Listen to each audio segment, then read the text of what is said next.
This is an introduction in how to use JSTOR for research to find academic journal articles.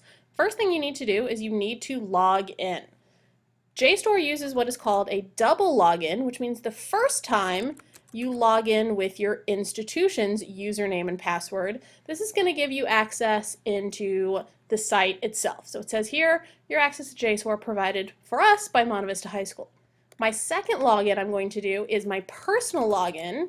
This one you do so you can save your citations and save the work that you've done and not have to redo it every single time. So when you see here it says welcome Bonnie Belshi and it has my saved citations from previous researching. So you go up to search, advanced search, and then let's say today that we're going to be researching influenza and vaccine. Let's just search and see what we get just by putting those in. Wow, 13,181 search results. There's no way we can go through all of those. We need to modify our search to narrow it down to be more specific. First thing I recommend is instead of just searching the full text, let's see if anything comes up when we have those in the item title. Then we want to make sure it's content we can access, and then we don't want links to external content because you don't always have access to those.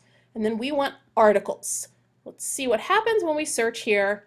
394. It's definitely better, but we still don't want to have to search through 394 articles. So let's modify our search a little more. What I'm really interested in looking at is looking at influenza vaccine on the elderly. So let's add that in and see what happens when we have that in item title, how many we get. Much better, 22 search results. Really recommend anything under 30, maybe 20, even 25, because that way you can go through and really kind of see what's going to be most useful for you. This is definitely a success. If you look through and you say, wow, you know what, these look great, I want to save all of them. Select all, save. My citations have been saved. I have saved the search. I can go to manage my citations in JSTOR and find them anytime I need to again. Let's look at one of these and see what we get on JSTOR once you've found a good source. You can view PDF. This is to look at the full article. The first page always gives you the full citation information, the title, the authors, the sources from it, the stable URL. This is what you're going to need for citing the source. Then underneath it is the actual article itself.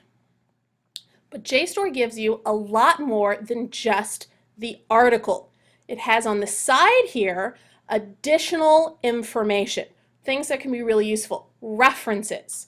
This shows you the references that the particular article you have just decided is a good one for you, what they've used. And you can go and find the references that they've looked at. This is known as closed researching. So look at their sources and continue from there. What it also gives you at the side is other items that cite this article on JSTOR. Those can be useful ones that you can look at. It gives you other items by the same author. If you found someone who really is an expert on your topic, see what else that they have done and that they have talked about.